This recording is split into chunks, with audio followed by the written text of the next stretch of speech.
رمضان المبارک کی آمد ہے، اس کے بارے میں چند گزارشات بہت عاجزی کے ساتھ پیش کرنی ہیں۔ رمضان روزہ بہت بڑا عمل ہے۔ اللہ تعالیٰ نے فرمایا کہ روزے کا بدلہ میں خود ہوں، اور ایک جگہ فرمایا کہ میرے نبی نے کہ کوئی جانتا ہی نہیں ہے کہ روزے کا ثواب اللہ نے کیا رکھا ہے۔ تو اللہ ہمیں توفیق دے روزے رکھنے کی۔ تو اس سے پہلے ہم اپنے دلوں کو صاف کر لیں۔ کسی کی نفرت ہے اس کو صاف کر دیں، بغض ہے، حسد ہے، کینہ ہے۔ کینہ ہوتا ہے کسی کو نقصان پہنچانے کی نیت، یہ بغض سے زیادہ بڑی چیز ہے۔ تو اس قسم کی جتنے بھی ہمارے دل میں منفی چیزیں ہیں، یہ ہم اللہ سے مانگ کے اپنے دل کو صاف کر دیں تاکہ ہمارے روزے قبول ہوں۔ اور خاص طور پر اگر ماں باپ کی نافرمانی ہے تو رمضان میں اس کی بخشش نہیں ہوتی۔ ماں باپ کے پاؤں پکڑ کے معافی مانگ لیں۔ اگر شراب کی عادت ہے تو شرابی کی بھی بخشش نہیں ہوتی، توبہ کر لے تو سب معاف ہے۔ تو اس سے بھی ہم توبہ کریں۔ اور رشتہ داروں سے برا سلوک ہے تو اس سے بھی ہم توبہ کریں اور ان سے ملیں، جا کر جھک جائیں۔ اور جھک جانے میں اللہ نے عزت رکھی ہے۔ اور کسی کے بارے میں دل میں کینہ ہے، یعنی اس کو نقصان پہنچانے کی نیت اور ارادہ ہے، اس سے بھی توبہ کریں تو انشاءاللہ ہمارے روزے اللہ کی بارگاہ میں قبول ہوں گے۔ آخری رات اللہ فرماتے ہیں کہ دن کے روزے اور رات کے قیام کی وجہ سے میں نے ان کے سارے گناہ معاف کر دیے۔ اور اللہ تعالیٰ نے ہر امت پہ روزہ فرض کیا ہے۔ ہمارے لیے روزہ آسان کیا ہے کہ ہمارے لیے سحری بھی ہے اور ہمارے لیے افطاری بھی ہے۔ تو اہتمام سے ہم ان روزے رکھیں اور کوشش کریں کہ پیٹ بھر کے نہ کھائیں تاکہ جسمانی فائدہ بھی ہو، روحانی فائدہ بھی ہو۔ اگر ایک مہینہ پورا ہم اس طرح روزہ رکھیں کہ ہمیں ظہر سے بھوک لگنی شروع ہو جائے تو پورے مہینے میں ہمارے جسم کے اندر جتنی بھی کثافتیں اور غلط چیزیں جمع ہیں وہ ساری دھل جاتی ہیں اور صاف ہو جاتی ہیں۔ تو رمضان کا مطلب ہے جل جانا۔ تو رمضان اور جل جانا اور روزہ، اس میں مناسبت یہ ہے کہ جوں جوں انسان روزے رکھتا چلا جاتا ہے اللہ اس کے گناہوں کو جلاتا جاتا ہے، یہاں تک کہ آخری رات اس کے سارے گناہ جلا کے اسے پاک اور صاف کر دیتا ہے۔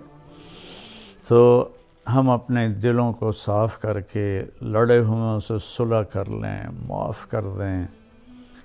چند دن کی دنیا ہے، لڑائی جھگڑے کا موقع ہی کہاں ہے۔ چند صبحیں ہیں، چند شامیں ہیں، بہت سی بیت گئیں، تھوڑی باقی ہیں۔ بہادر شاہ ظفر رحمۃ اللہ علیہ کا شعر ہے، ان حسرتوں سے کہہ دو کہیں اور جا بسیں، اتنی جگہ کہاں ہے دل داغدار میں۔ تو دل داغدار میں اللہ کی محبت اور اللہ کے رسول کی محبت اور اللہ کے بندوں سے محبت اپنائیں تاکہ ہمارا ہر عمل قبول ہو اور اللہ تعالی ہم سے راضی ہو۔ اور دوسری بات یہ ہے مالدار حضرات کے لیے کہ زکوٰۃ کا تو ضرور اہتمام فرمائیں۔ بہت غربت ہے، اور بہت مہنگائی ہے، ہمارے گناہوں کی سزا ہے کہ مہنگائی کا عذاب ہے ہمارے اوپر۔ جو اللہ ہی ٹالے تو ٹالے، تو ہم سب اللہ کی بارگاہ میں توبہ کریں اور کھل کے مال خرچ کریں، زکوٰۃ بھی دیں، زکوٰۃ سے بڑھ کر بھی دیں، اور ڈھونڈ ڈھونڈ کر خاص طور پر ان لوگوں کو جو سوال نہیں کرتے اور گھر میں فاقہ ہے، انہیں تلاش کر کر کے ہم اپنا مال خرچ کریں کہ جو ہم نے خرچ کر دیا وہ ہمارا ہو گیا، جو ہم نے بچا کے جمع کر لیا وہ مرتے ہی پرایا ہو گیا، پتہ نہیں اولاد کا ہے یا کس کا ہے۔ تو زیادہ سے زیادہ اللہ کے نام پر مال خرچ کریں، غریبوں کو، ان کو ڈھونڈ کر، مریضوں کو، روزہ رکھنے والے روزہ رکھ نہیں سکتے ان کو ان کی امداد کریں، تو اللہ تعالیٰ آپ کے اس مال کو جہنم سے بچاؤ کا ذریعہ بنائے گا۔ اور کسی سے ناراض ہیں تو اس کو معاف کر دیں، کوئی آپ سے ناراض ہے تو اس سے جا کے معافی مانگ لیں، تو ہمارے روزے انشاءاللہ قبول ہو جائیں گے۔ کثرت سے تلاوت کریں قرآن کی۔